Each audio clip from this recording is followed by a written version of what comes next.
So the name of this reading is Integration of Financial Statement Analysis Technique, and this reading is in a kind of summary of what we have been learning throughout in the financial reporting and analysis. So there is no specific new concept to be dealt with, but what they try to do in this reading, if you are given a financial statement, then how do you have a comprehensive view on those financial statements? What numbers do you look at?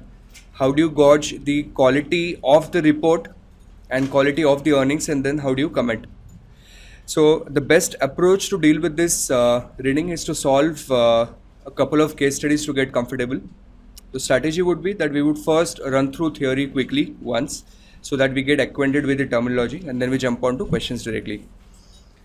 So the first learning outcome, here they're discussing about what is the framework for analysis of financial statement given a particular problem, question or purpose. So this is roughly the framework. There are multiple steps. Step number 1, you decide what is the objective of your financial statement analysis. Step number 2, collect data. To your surprise, they will give you a particular description of an activity, and you will have to decide in which of those 6 steps you are going to put that in. So first, step number 1 was what was the objective. Step number 2, collection of data. Step number 3, processing data. Then analyze, develop and communicate conclusions, and then follow up. So for example, let us say we want to analyze financial statements of a listed company from an investment perspective. So first we will define that what is the purpose of analysis. So we want to analyze so that we can decide whether we should invest our money into the equity of this particular stock. Then step number 2, we would go and collect annual reports. Anything else? So we'll connect 10Ks, 10Qs, then all the proxy statement documents, then all other filings that company has presented with the SEC. So we'll tell all that data plus all the analyst call scripts. So whatever information is available, we will collect that. Then we will start making sense of those numbers, which is processing your data. Then we might build a financial model around it, right? And then based on that financial model, which is your analysis, then we will write an equity research report, which is develop and communicate conclusion. And then step number 6 is we will keep on updating our financial reports and our call on the stock. Are we okay with this? The analysis focuses on following: sources of earnings, return on equity, asset base, capital structure, capital allocation decision, earning quality and cash flow analysis. What do you understand of earning quality? Sorry? Sustainable. How sustainable are the earnings? That is your earning quality. Market value decomposition. So maybe think of an organization. Currently in the financial modeling sessions, we are modeling Starbucks. So Starbucks has multiple investments into equity associates, or multiple equity investments into associates. What is the stake? 20 to 50%. So one way of analyzing Starbucks is, of course, it's not very relevant for them. If the valuation of organization is 1000, how much of that proportion is coming from Starbucks as a business entity by itself, SBUX, and how much of that proportion is coming from investment into the associates? So if market cap is 1000, maybe the composition could be 800 or 200. Then we can also find out what is the earnings only of the parent company and what is the earning contribution of the associate. And then we can also calculate price earning ratio applicable only to the parent company, and then take a call whether stock is undervalued or overvalued. Have you followed what I'm trying to say? Should I repeat this? Off balance sheet financing. Do you know any way of doing this? Operating lease. Anything else? SPEs, or selling your receivables. So all these are popular ways of off-balance sheet financings. Anticipating changes in accounting standards. So again, not losing the larger picture, The name of the reading is how do you integrate all the financial statement analysis, and then they're saying that these are the points that you should be looking at. So again, the 6 steps. Next learning outcome is reporting choices, biases that affect quality and comparability. So here they have discussed about Dupont, which we have gone repeatedly through this at level 1, but I'm going to repeat this again. So this purpose of this Dupont analysis is to break down your ROE into multiple subcomponents. So how do we calculate ROE? What is the formula? Net income divided by average equity. So I'm just writing this as net income divided by equity. First, we can do a 3-factor decomposition, and we can say net income by equity is calculated as net income divided by sales, sales divided by assets, and assets divided by equity. See, that gives us a beautiful insight. Now, formula wise, if you multiply these values with each other, then the formula again comes out to be net income divided by equity.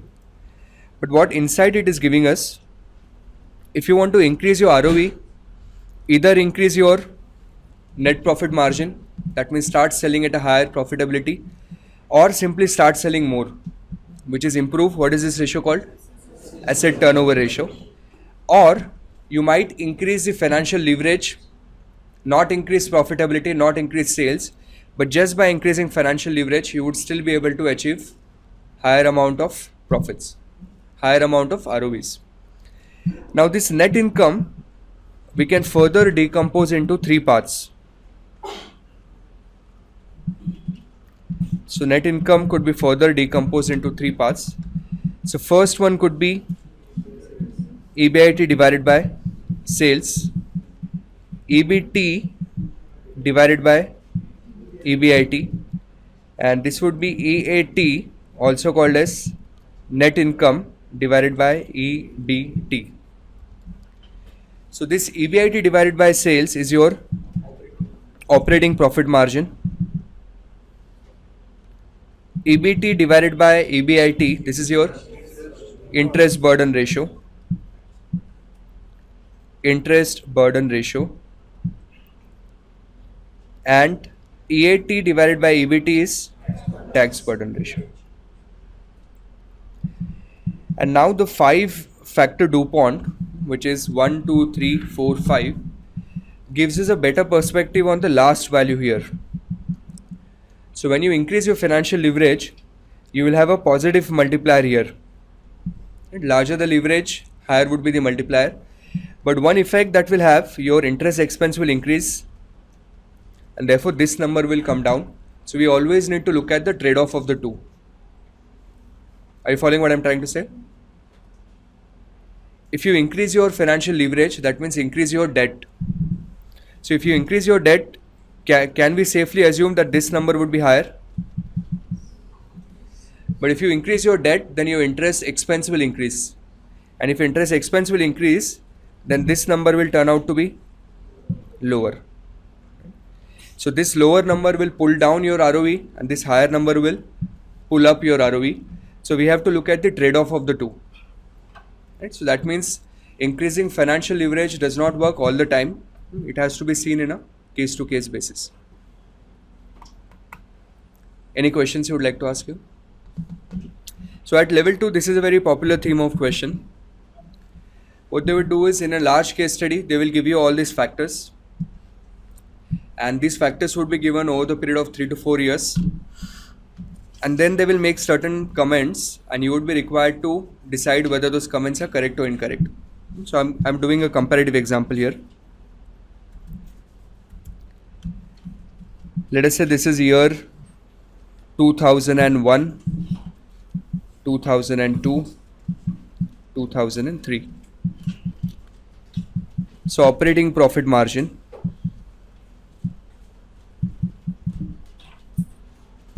0.2, 0.25, 0.21. Interest burden 0.9, 0.8 and 0.65.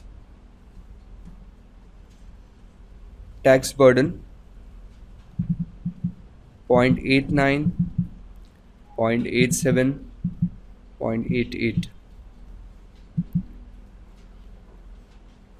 Asset turnover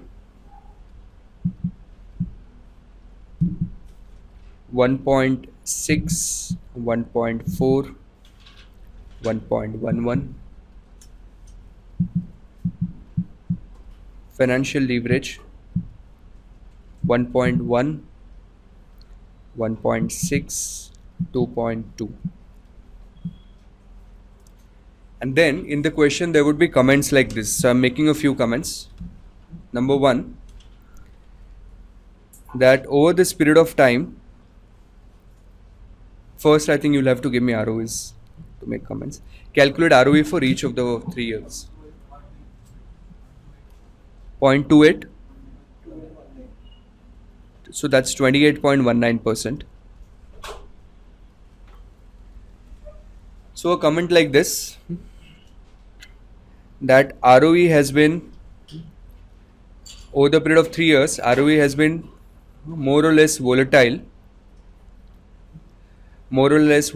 because of increase in efficiency. If I make this statement, you'll have to decide whether this is correct or incorrect. ROE has been volatile because of increase in efficiency. So efficiency will decide based on asset turnover. So 1.6, which reduced to 1.4, which reduced to 1.1. That means this sentence was incorrect. But we can say ROE has been affected positively by financial leverage and negatively by asset turnover. Is this correct? Yeah, to a large extent, because your financial leverage has increased, so we have a positive impact, but we have a negative impact because of asset turnover. So these are the kind of comparative questions that would be given, and then you would, based on the data, you would be required to build deeper insight into the numbers. Have you understood this? Should we go ahead?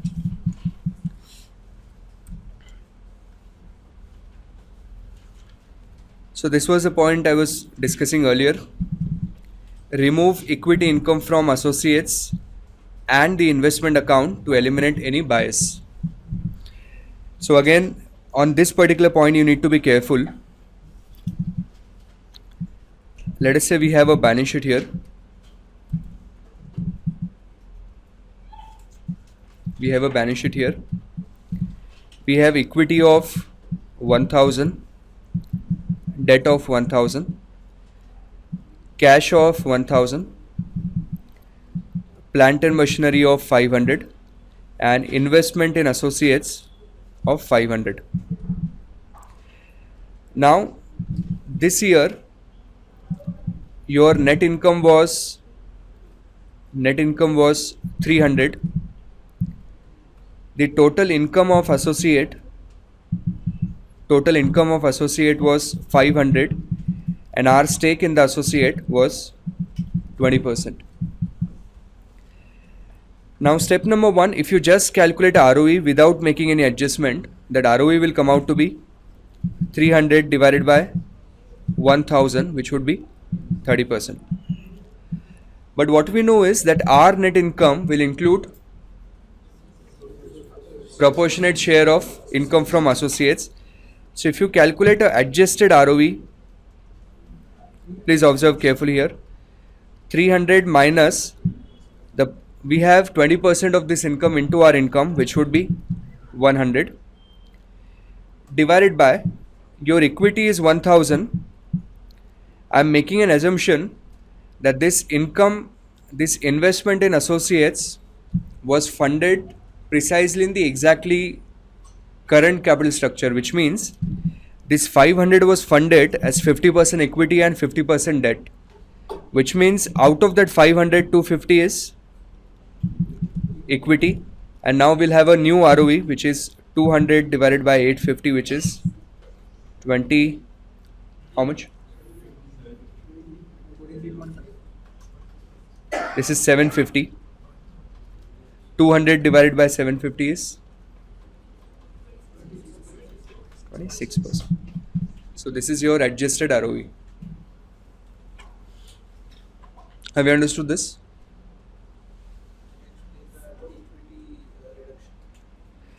So we assume that this 500 was funded as 50% equity, 50% debt. So we just removed half of that from equity.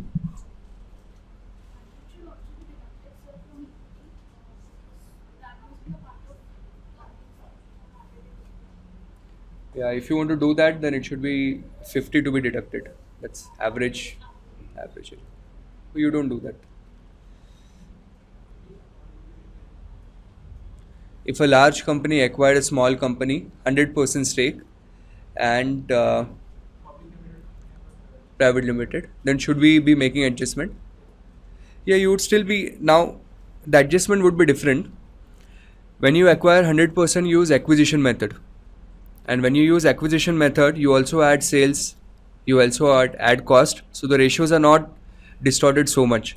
The ratios are mostly distorted when you use income from associates or equity method, because you just add the income, you do not add anything else.